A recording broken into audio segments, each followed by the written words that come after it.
Hi Mark, I'm Nancy Wu Mengyu, number 42 in the junior class.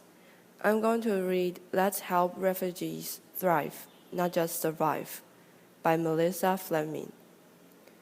So I started working with refugees because I wanted to make a difference. And making a difference starts with telling their stories.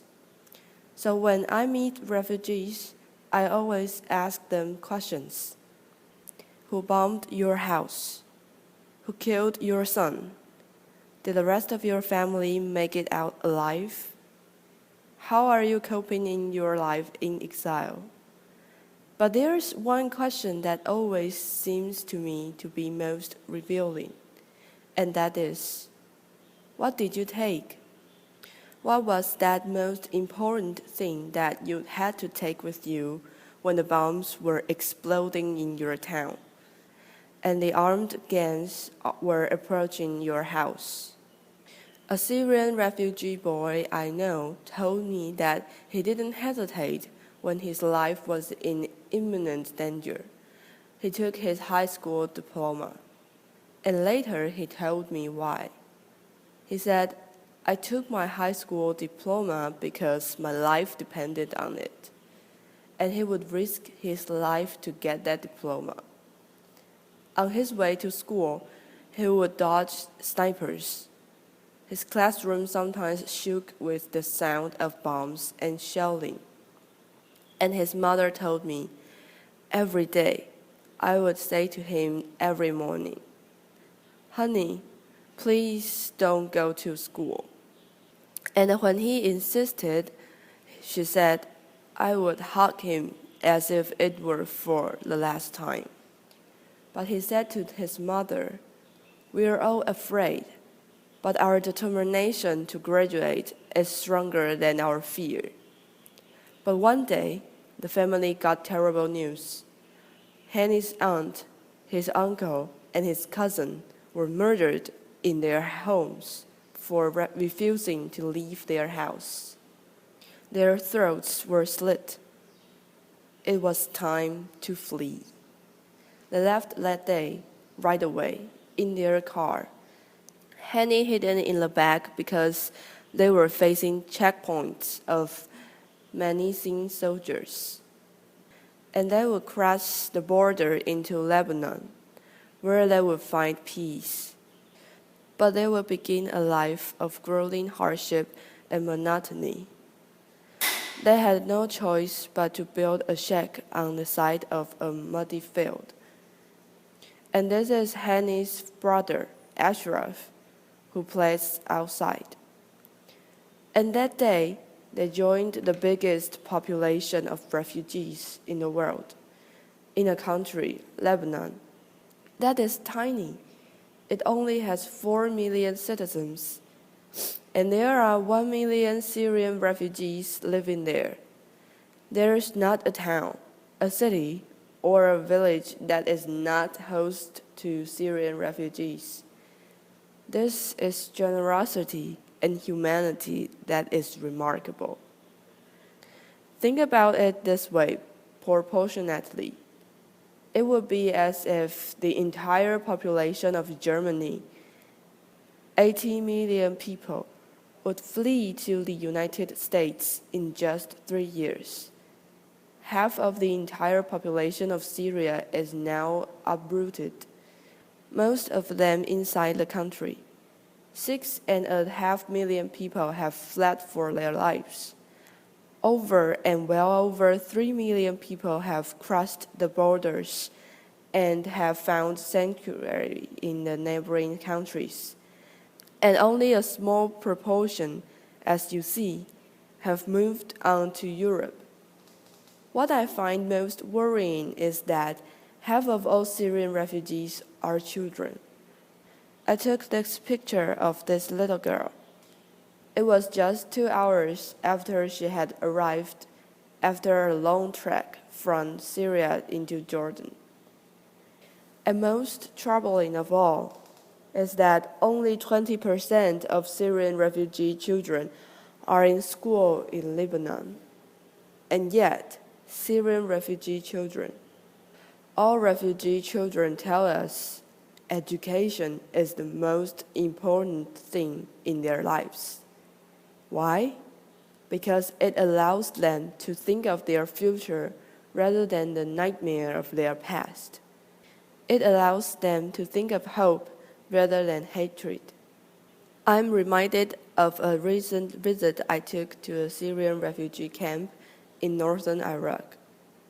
And I met this girl, and I thought, she's beautiful.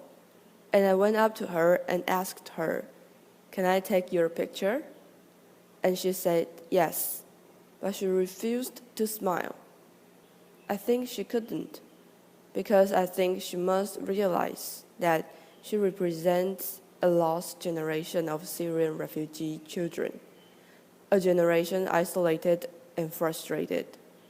And yet, look at what they fled: utter destruction, buildings, industries, schools, roads, homes. Henny's home was also destroyed. This will need to be rebuilt by architects, by engineers, by electricians. Communities will need teachers and lawyers and politicians interested in reconciliation and not revenge.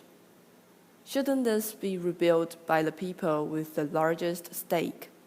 The society in exile, the refugees. Refugees have a lot of time to prepare for their return. You might imagine that being a refugee is just a temporary state. Well, far from it. With wars going on and on, the average time a refugee will spend in exile is 17 years.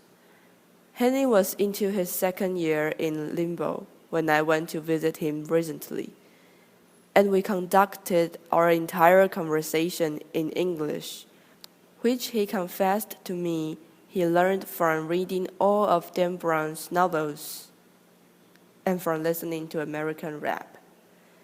We also spent some nice moments of laughter and fun with his beloved brother Ashraf. But I'll never forget what he told me when we ended our conversation that day.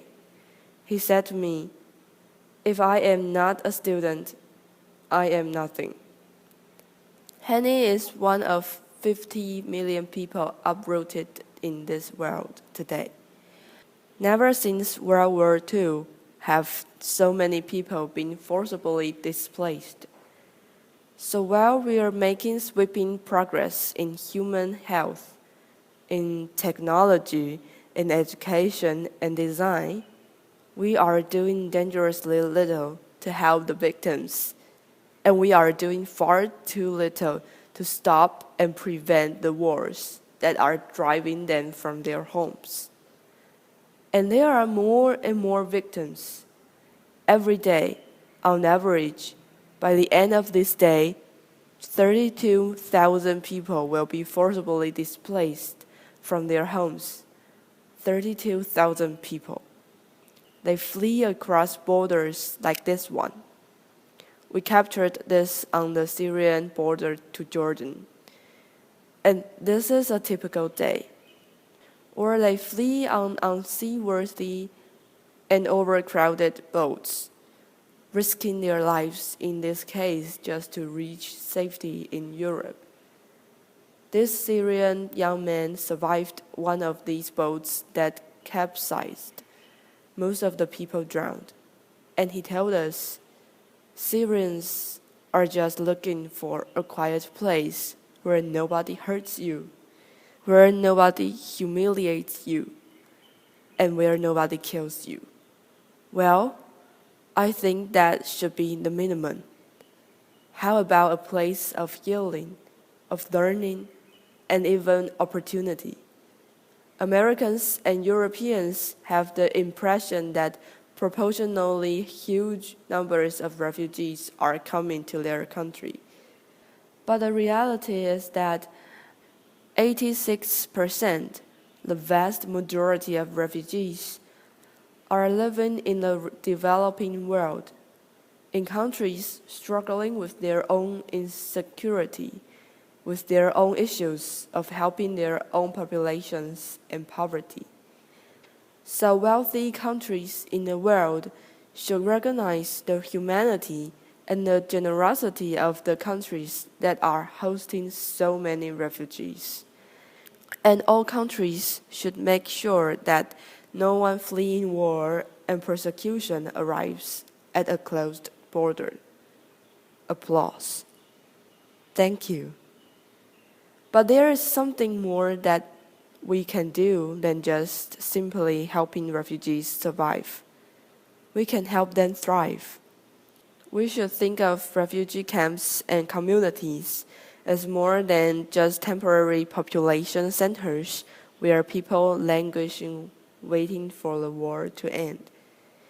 Rather, as centers of excellence, where refugees can triumph over their trauma and train for the day that they can go home as agents of positive change and society transformation.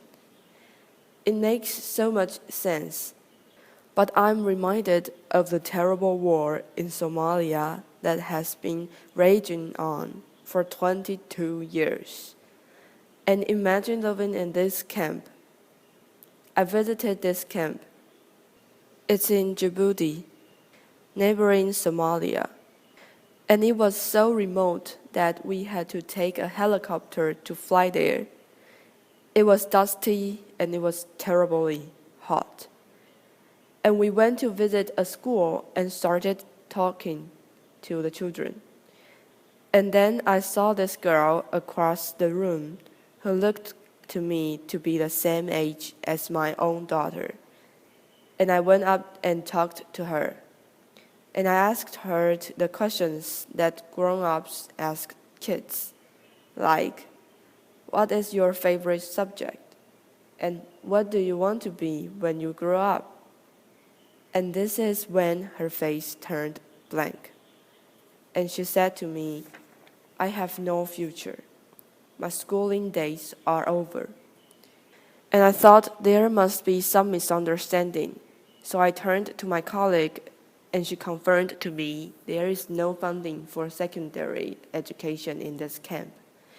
And how I wished at that moment that I could say to her, we will build you a school. And I also thought, what a waste. She should be, and she is the future of Somalia. A boy named Jacob Atom had a different chance, but not before he experienced terrible tragedy. He watched, this is in Sudan, as his village, he was only 7 years old, burned to the ground. And he learned that his mother and his father and his entire family were killed that day. Only his cousin survived. And the two of them walked for 7 months. This is boys like him, chased and pursued by wild animals and armed gangs. And they finally made it to the refugee camps where they found safety. And he would spend the next 7 years in Kenya in a refugee camp. But his life changed when he got the chance to be resettled to the United States. And he found love in a foster family and he was able to go to school. And he wanted me to share with you this proud moment when he graduated from university. Applause. I spoke to him on Skype the other day, and he was in his new university in Florida pursuing his PhD in public health. And he proudly told me how he was able to raise enough funds from the American public to establish a health clinic back in his village back home. So I want to take you back to Henny. When I told him I was going to have the chance to speak to you here on the TED stage, he allowed me to read you a poem that he sent in an email to me. He wrote, I miss myself, my friends, times of reading novels or writing poems, birds and tea in the morning, my room, my books, myself, and everything that was making me smile. Oh, I had so many dreams that were about to be realized. So here is my point. Not investing in refugees is a huge missed opportunity. Leave them abandoned and they risk exploitation and abuse, and leave them unskilled and uneducated, and delay by years the return to peace and prosperity in their countries. I believe how we treat the uprooted will shape the future of our world. The victims of war can hold the keys to lasting peace, and it's the refugees who can stop the cycle of violence. Henny is at a tipping point. We would love to help him to go to university and to become an engineer. But our funds are prioritized for the basics in life: tents and blankets and mattresses and kitchen sets, food rations and a bit of medicine. University is a luxury. But leave him to languish in this muddy field, and he will become a member of a lost generation. Henny's story is a tragedy, but it doesn't have to end that way. Thank you. Applause.